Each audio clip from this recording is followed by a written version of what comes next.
আমরা মাওলানা ভাসানীকে বাংলাদেশের অন্যতম স্থপতি, বাংলাদেশের অন্যতম ফাউন্ডিং ফাদার্স মনে করি।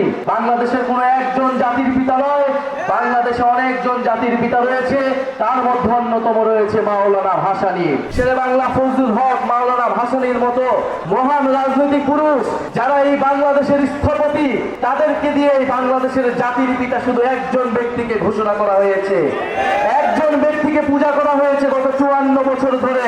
কিন্তু মাওলানা ভাসানীরা না থাকলে শেখ মুজিব কখনো তৈরি হতে পারত না। মাওলানা ভাসানী প্রথম ব্যক্তি যিনি পাকিস্তানি শাসক গোষ্ঠীদের বিদায় ঘোষণা করেছিলেন কাকমারি সম্মেলনের মাধ্যমে। তিনি প্রথম রাজনৈতিক ব্যক্তি যিনি বুঝেছিলেন পাকিস্তানি শাসক গোষ্ঠীর সাথে আমাদের থাকা সম্ভব নয়। টাঙ্গাইলে আসলেই প্রথম যে নামটির কথা বলতে হয় তিনি হচ্ছেন মেহনতি মানুষের নেতা, গণমানুষের নেতা মাওলানা হামিদ খান ভাসানী। ভাসানী শুধু বাংলাদেশ নয়, পুরো উপমহাদেশের একজন অনন্য রাজনৈতিক পুরুষ ছিলেন। ভাসানীর রাজনীতি শুরু হয়েছিল সেই আসামে। সেই আসামে সেই বাঙালি মুসলমান কৃষকদের ভূমির অধিকারের জন্য, জমির অধিকারের জন্য, কৃষকদের জন্য তিনি লড়াই করেছিলেন। যেই লড়াই এখন পর্যন্ত আসামের বাঙালি মুসলমান এবং হিন্দুদেরকে লড়তে হয়, তার পরিচয়ের জন্য তাদেরকে লড়াই করতে হয়, কারণ আসামে তাদেরকে দ্বিতীয় শ্রেণীর নাগরিক হিসেবে পরিচিত করে দেওয়া হয়েছে। ফলে মাওলানা ভাসানী যেই লড়াই শুরু করেছিলেন আসামে, যেই লড়াই শুরু করেছিলেন এই টাঙ্গাইলে, যেই লড়াই শুরু করেছিলেন এই পূর্ববঙ্গে, সেই লড়াই কিন্তু আজও প্রাসঙ্গিক। মাওলানা ভাসানী প্রথম ব্যক্তি যিনি পাকিস্তানি শাসক গোষ্ঠীদের বিদায় ঘোষণা করেছিলেন কাকমারি সম্মেলনের মাধ্যমে। তিনি প্রথম রাজনৈতিক ব্যক্তি যিনি বুঝেছিলেন পাকিস্তানি শাসক গোষ্ঠীর সাথে আমাদের থাকা সম্ভব নয়। মাওলানা ভাসানী হচ্ছেন এমন রাজনৈতিক পুরুষ যিনি স্বাধীনতার পরে বলেছিলেন, আমরা পিন্ডির জিঞ্জির ভেঙেছি দিল্লির দাসত্ব করার জন্য নয়, দিল্লির গোলামি করার জন্য নয়। তিনি একাধারে ব্রিটিশ উপনিবেশের বিরুদ্ধে লড়াই করেছিলেন, পিন্ডির আধিপত্যবাদের বিরুদ্ধে লড়াই করেছিলেন, দিল্লির আধিপত্যবাদের বিরুদ্ধে লড়াই করেছিলেন। মাওলানা ভাসানী আমাদের ফারাক্কা লং মার্চে নেতৃত্ব দিয়েছিলেন। আমাদের যে নদীর অধিকার, পানির অধিকারের জন্য যে আমাদেরকে লড়াই করতে হবে, সেই লড়াইয়ের সূচনা করেছিলেন মাওলানা ভাসানী।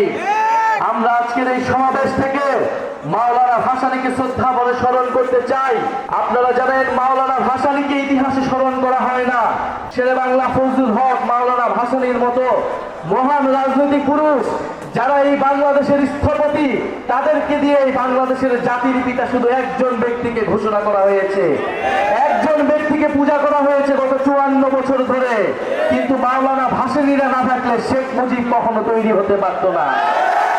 যেই 69-এর গণ অভ্যুত্থানের মধ্য দিয়ে আওয়ামী লীগ নেতৃত্ব নিয়েছে, সেই 69-এর গণ অভ্যুত্থানের অন্যতম কারিগর ছিলেন, নেপথ্যের পুরুষ ছিলেন মাওলানা ভাসানী। মাওলানা ভাসানী কৃষকদের জন্য লড়াই করেছিলেন, শ্রমিকদের জন্য লড়াই করেছিলেন, গণমানুষের লড়াই করেছিলেন। আমরা মাওলানা ভাসানীর সেই আদর্শকে ধারণ করে জাতীয় নাগরিক পার্টি বাংলাদেশকে এগিয়ে নিয়ে যেতে চাই। মাওলানা ভাসানী শুধু রাজনীতিবিদ ছিলেন না, তিনি ছিলেন একজন রাজনৈতিক দার্শনিক। তিনি রবুবুয়েতের কথা বলেছিলেন, দায়িত্বের রাজনীতির কথা বলেছিলেন, যে আমাদেরকে দায়িত্ব নিতে হবে, আমাদের প্রাণ প্রকৃতির সমাজ এবং আমাদের আশেপাশের মানুষের দায়িত্ব নিতে হবে। সেই দায়িত্ব এবং দরদের ভিত্তিতে নতুন সমাজ, নতুন দেশ গড়তে হবে। সেই নতুন বাংলাদেশের কথাই জাতীয় নাগরিক পার্টি বলে যাচ্ছে। প্রিয় সংগ্রামী বন্ধুগণ, আমরা মাওলানা ভাসানীকে বাংলাদেশের অন্যতম স্থপতি, বাংলাদেশের অন্যতম ফাউন্ডিং ফাদার্স মনে করি। বাংলাদেশের কোনো একজন জাতির পিতা নয়, বাংলাদেশে অনেকজন জাতির পিতা রয়েছে, তার মধ্যে অন্যতম রয়েছে মাওলানা ভাসানী।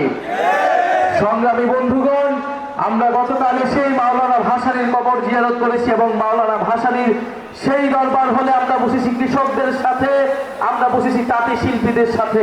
আপনারা জানেন এই টাঙ্গাইল ছিল কৃষক আন্দোলনের সূতিকাগার। টাঙ্গাইলে কৃষকরা সংগঠিত হতো, কিন্তু এখন বাংলাদেশে শক্তিশালী কৃষক সংগঠন নাই। ফলে কৃষকদের কথা বলার কোনো প্ল্যাটফর্ম নাই। কৃষকরা তাদের ন্যায্য অধিকার পায় না। বীজ, সার এগুলোর দাম বেড়েছে, সরকারের থেকে ভর্তুকি পাওয়া যায় না, এবং কৃষকরা যখন বিক্রি করতে যায় তখন মধ্যস্বত্বভোগীদের তাড়নায় তারা সেই ন্যায্য মূল্য পায় না। আমরা এমন একটা বাংলাদেশ চাই যেখানে কৃষকদের ন্যায্য অধিকারটা আমরা আদায় করতে পারবো।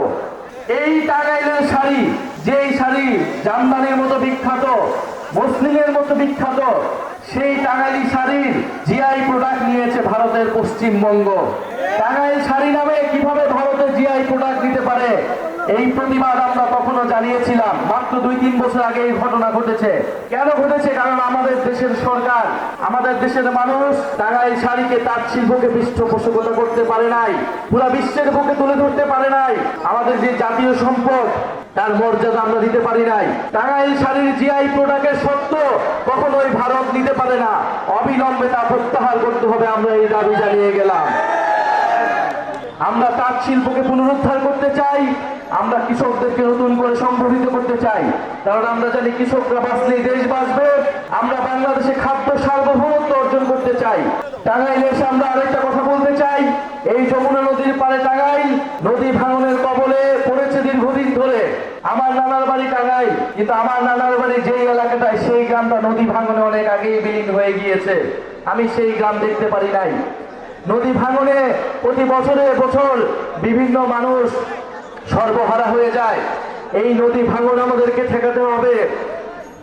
নদী ভাঙনে যারা ক্ষতিগ্রস্ত, তাদের পাশে এসে সরকারকে দাঁড়াতে হবে। আজকে এই টাঙ্গাইলে গণ অভ্যুত্থানের শহীদদের সাথে, আমরা শহীদ পরিবারদের সাথে দেখা করেছি। শহীদ মারুফ এখান থেকে 100 গজ দূরে এই এলাকায় শহীদ হয়েছে, আমরা তাকে স্মরণ করি। টাঙ্গাইলে 9 জন শহীদ রয়েছেন, আপনাদের এলাকার সন্তান, যারা গণ অভ্যুত্থানে ফ্যাসিস্টদের বিরুদ্ধে লড়াই করেছে। আমরা সে সকল শহীদদেরকে ধারণ করে নতুন বাংলাদেশ তৈরি করব, এই শপথ আমরা টাঙ্গাইলে নিয়ে যাচ্ছি।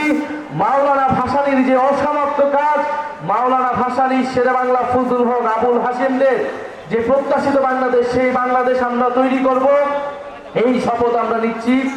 বক্তব্য শেষ করার আগে আরেকটি কথা বলতে চাই।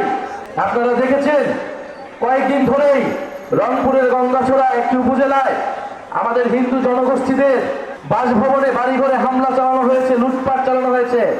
আমরা তীব্র নিন্দা জানাই। ধর্ম অবমাননার অভিযোগে আমাদের নবীজিকে সেখানে কটূক্তি করা হয়েছে। আমাদের নবীজিকে যদি কেউ কটূক্তি করে, আমাদের ধর্মকে যদি কেউ অবমাননা করে, আমরা অবশ্যই তার বিচার চাই। কিন্তু সেই বিচার হতে হবে আইনের আওতায়। আইনের প্রতি আমাদের শ্রদ্ধাশীল থাকতে হবে। কিন্তু সেই ঘটনাকে কেন্দ্র করে যদি সেই সম্প্রদায়ের উপর কেউ আঘাত আনে, সেই ঘটনাকে আমরা কখনোই মেনে নেব না। আমাদের ধর্ম এটাকে পারমিট করে না। আমাদের ধর্মে বলা আছে, পিতার অপরাধের জন্য পুত্রকে দায়ী করা যাবে না, পুত্রের অপরাধের জন্য পিতাকে দায়ী করা যাবে না। অন্য ধর্মের উপরে আঘাত দেওয়া, আমাদের এই নবীজি আমাদেরকে এই শিক্ষা দেয় নাই। নবীজি সবসময় অন্য ধর্মের মানুষের নিরাপত্তা নিশ্চিত করতেন। ফলে এই ঘটনা যারা ঘটাচ্ছে, তাদের উদ্দেশ্য ধর্মীয় নয়, তাদের উদ্দেশ্য রাজনৈতিক, তাদের উদ্দেশ্য সাম্প্রদায়িক, এবং তাদের উদ্দেশ্য হচ্ছে লুটপাট করা। এই রাজনীতি শুরু করেছিল আওয়ামী লীগ, সংখ্যালঘুদের জমি দখল এবং লুটপাটের রাজনীতি এবং বিচার না করার রাজনীতি। আমরা আজকের সমাবেশ থেকে বলতে চাই, রংপুরে যারা এই ঘটনা ঘটাচ্ছে, তাদেরকে অবশ্যই বিচারের আওতায় আনতে হবে। যিনি ধর্ম অবমাননা করেছেন, তাকেও বিচারের আওতায় আনতে হবে। আমরা ধর্মীয় সম্প্রীতির বাংলাদেশ গড়তে চাই, ইনসাফের বাংলাদেশ গড়তে চাই।